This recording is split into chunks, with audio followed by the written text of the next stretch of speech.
ನಮಸ್ಕಾರ ವೀಕ್ಷಕ ಬಂಧುಗಳೇ, ಅವ್ಯಕ್ತವಾಣಿ ಯಾವ ಸಮಾಜವನ್ನ ತಿದ್ದುವಂತ ಕಾರ್ಯದಲ್ಲಿ ವ್ಯವಸ್ಥಿತವಾಗಿ ನಡಿಬೇಕು, ಯಾವುದೇ ಒಂದು ಇಲಾಖೆ ಆಗಲಿ, ಅದರಲ್ಲೂ ಪ್ರಮುಖವಾಗಿ ಮುಜರಾಯಿ ಇಲಾಖೆ ಈ ಹಿನ್ನೆಲೆಯಲ್ಲಿ ಶುರು ಮಾಡಿದ್ದು, ನಿಷ್ಪಕ್ಷಪಾತವಾಗಿ ಮತ್ತು ಯಾವುದೇ ಅಪೇಕ್ಷೆ ಇಲ್ಲದೆ ಶುರುವಾಗಿರುವಂತದ್ದೇ ಈ ಅವ್ಯಕ್ತವಾಣಿ ಯೂಟ್ಯೂಬ್ ಚಾನಲ್.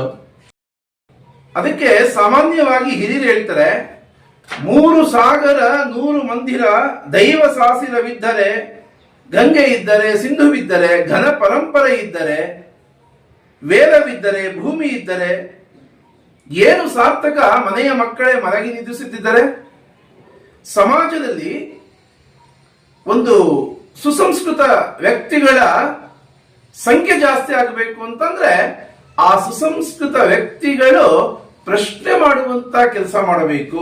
ಎಲ್ಲಿ ಅವ್ಯವಸ್ಥೆ ಆಗ್ತಿದೆ ಅದನ್ನ ಕೇಳುವಂತ ಸ್ವಭಾವವನ್ನು ಬೆಳೆಸ್ಕೊಳ್ಬೇಕು. ಇದಕ್ಕೆ ಉದಾಹರಣೆಯಾಗಿ ಮುಜರಾಯಿ ಇಲಾಖೆಯಲ್ಲಿ ತುಂಬಾ ಚೆನ್ನಾಗಿ ಕೆಲಸ ಮಾಡ್ತಿರುವಂತ ಅಧಿಕಾರಿಗಳ ತಪ್ಪುಗಳನ್ನ ನೋಡಿಯೂ ನೋಡದೆ ಶಾಂತವಾಗಿ ನಾನು ತುಂಬಾ ಚೆನ್ನಾಗಿ ಕೆಲಸ ಮಾಡಬೇಕು ಅಂತ ಯೋಚನೆ ಮಾಡುವಂತ ವ್ಯಕ್ತಿಗಳನ್ನ ಬೆಳೆಯೋದಿಕ್ಕೆ ಬಿಡೋದಿಲ್ಲ. ಯಾರು ಪ್ರಶ್ನೆ ಮಾಡಬಲ್ಲರೋ ಅಂತ ವ್ಯಕ್ತಿಗಳಿಗೆ ಮಾನಸಿಕ ಕಿರುಕುಳ ಕೊಡುವಂಥದ್ದು. ಮತ್ತೆ ಅಧಿಕಾರಿ ವರ್ಗ ಏನಿದೆ, ಬಹುಮಂದಿ ಭ್ರಷ್ಟಾಚಾರ, ಬರೀ ಭ್ರಷ್ಟಾಚಾರಕ್ಕೆ ಸೀಮಿತವಾಗಿಲ್ಲ, ಮಾತೇ ಇರೋದು. ಇತ್ತೀಚಿನ ದಿನಗಳಲ್ಲಿ ಕಳೆದ 4 ವರ್ಷಗಳಿಂದ ಭ್ರಷ್ಟಾಚಾರದ ಜೊತೆಗೆ ನಾನು ಮಹಿಳೆಯರ ಬಗ್ಗೆ ಮಾತಾಡ್ತಿದ್ದೀನಿ. ಅಂದ್ರೆ ಮುಜರಾಯಿ ಇಲಾಖೆಯಲ್ಲಿ, ದೇವಾಲಯಗಳಲ್ಲಿ ಮಾತೆಯರನ್ನ ಯಾವ ತರ ದುರುಪಯೋಗ ಪಡಿಸ್ಕೊಳ್ತಾರೆ ಅಂತ ಅನ್ನೋದನ್ನ. ಆದ್ರೆ ವಿಧಿ ಇಲ್ಲ. ಸುಮ್ಮನೆ ಒಂದು ಸಣ್ಣ ಉದಾಹರಣೆ ಕೊಡ್ತೀನಿ.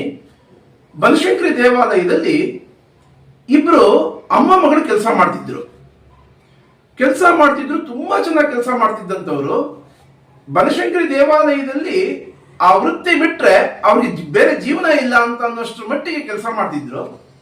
ಅವರನ್ನ ಒಬ್ಬ ನೌಕರ, ಪರ್ಮನೆಂಟ್ ಎಂಪ್ಲಾಯಿ, ಅವರನ್ನ ದುರುಪಯೋಗ ಪಡಿಸ್ಕೊಳ್ತಾನೆ. ಆ ಹೆಣ್ಮಗು ತನ್ನ ತಾಯಿ ಹತ್ರ ಹೋಗಿ ಹೇಳ್ತಾರೆ. ಆ ತಾಯಿ ಇವ್ರನ್ನ ಕೇಳೋದಿಕ್ಕೆ ಆಗೋದಿಲ್ಲ. ಆ ನೌಕರ ಅಂತ ಕಟುಕ. ಬನಶಂಕರಿ ದೇವಾಲಯದಲ್ಲಿ ಕಳೆದ 28 ವರ್ಷಗಳಿಂದ ಲೂಟಿ ಹೊಡೆದಿರುವಂತ ರಾಜಕೀಯ ದಲ್ಲಾಳಿ, ರಾಜಕೀಯ ನಿರುದ್ಯೋಗಿ ಅಂತ ನಾವೇನು ಜಗಜ್ಜಾಹೀರು ಮಾಡಿದ್ದೀವಿ, ಆ ವ್ಯಕ್ತಿಯ ಮನೆಗೆ ಹೋಗಿ ಕೇಳ್ತಾರೆ ಆ ಮಹಿಳೆ, ತಾಯಿ ಇಬ್ರು. ಆತ ಸುಸಂಸ್ಕೃತ ಆಗಿದ್ದಿದ್ರೆ, ನೋಡಮ್ಮ ನಾನು ಆ ವ್ಯಕ್ತಿ ಹತ್ರ ಮಾತಾಡ್ತೀನಿ, ನೀನ್ ಕೆಲಸ ಮಾಡಿ ಹೋಗಮ್ಮ ಅಂತ ಹೇಳ್ಬೋದಾಗಿತ್ತು. ಅದು ಮಾಡಲಿಲ್ಲ. ಇದಕ್ಕೆಲ್ಲ ನೀವು ತಯಾರಿದ್ರೆ ಇದಿರ್ಬೋದು, ಇಲ್ಲಿ ನಿಮ್ ಕೆಲಸ ನೀವು ನೋಡ್ಕೊಳ್ಬಹುದು ಅಂತ ಹೇಳ್ತಾರೆ. ಇಂಥ 10 ಉದಾಹರಣೆಗಳಿದೆ.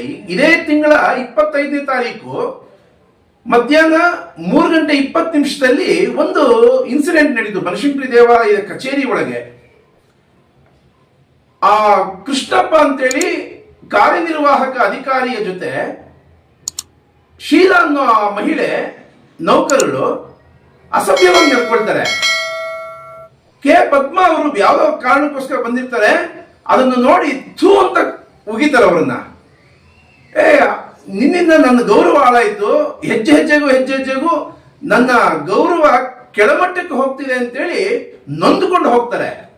ಇಂಥ ಸ್ಥಿತಿಗಳು ದೇವಾಲಯಗಳಲ್ಲಿ, ಮುಜರಾಯಿ ಇಲಾಖೆಯಲ್ಲಿ ನಡೆಯಬಾರದು. ಆ ಹಿನ್ನೆಲೆಯಲ್ಲಿ ಈ ಒಂದು ಚಾನಲ್ನ ಶುರು ಮಾಡಿರುವಂಥದ್ದು. ಹಾಗಾಗಿ ದಯವಿಟ್ಟು ಎಲ್ಲ ಸಬ್ಸ್ಕ್ರೈಬ್ ಆಗಿ. ಒಂದು ಉಲ್ಲೇಖನೀಯ ಸಂಗತಿ, ಒಂದು ಸುಸಂಸ್ಕೃತ ವಾತಾವರಣವನ್ನ ಈ ಚಾನಲ್ ಮೂಲಕನೇ ಆಗಬೇಕು ಅಂತ ನನ್ನ ಅಪೇಕ್ಷೆ.